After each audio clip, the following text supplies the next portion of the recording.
নাজমুল হোসেন শান্তর সুনিপুণ নেতৃত্ব আর দুর্দান্ত ব্যাটিং ফর্ম বাংলাদেশকে টেস্ট ক্রিকেটে এক অনন্য উচ্চতায় নিয়ে গেছে। শান্তর নেতৃত্বে বাংলাদেশ এখন টেস্ট র্যাঙ্কিংয়ে ৭ নম্বরে এবং আইসিসি টেস্ট চ্যাম্পিয়নশিপের পয়েন্ট টেবিলের ৫ নম্বরে। টেস্ট ক্রিকেটে বাংলাদেশি অধিনায়কদের মধ্যে সর্বোচ্চ সংখ্যক জয় এখন নাজমুল হোসেন শান্তর। ১৮ ম্যাচ অধিনায়কত্ব করে নাজমুল শান্ত বাংলাদেশকে জিতিয়েছেন ৮ ম্যাচ।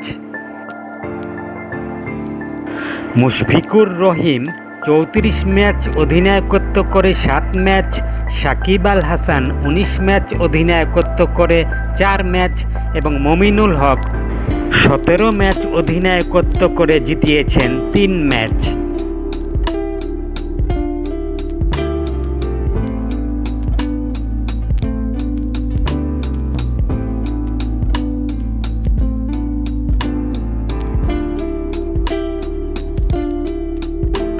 দলকে সামনে থেকে নেতৃত্ব দেওয়ার পাশাপাশি বর্তমান টেস্ট দলের সবচেয়ে সফল ব্যাটসম্যান নাজমুল হোসেন শান্ত।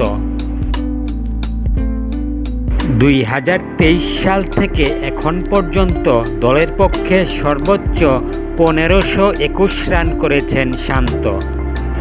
একই সময়ে মুশফিকুর রহিম করেছেন ১৪৪২ রান, মমিনুল হক করেছেন ১৪৪০ রান। টেস্ট ক্রিকেটে অধিনায়ক হিসেবে বাংলাদেশের হয়ে সবচেয়ে বেশি সেঞ্চুরির মালিকও নাজমুল শান্ত। অধিনায়ক হিসেবে শান্ত করেছেন ৫টি সেঞ্চুরি। এছাড়া অধিনায়ক হিসেবে মুশফিকুর রহিম ৪টি, মমিনুল হক ৩টি, মোহাম্মদ আশরাফুল এবং মাহমুদুল্লাহ রিয়াদ ২টি করে সেঞ্চুরি করেন।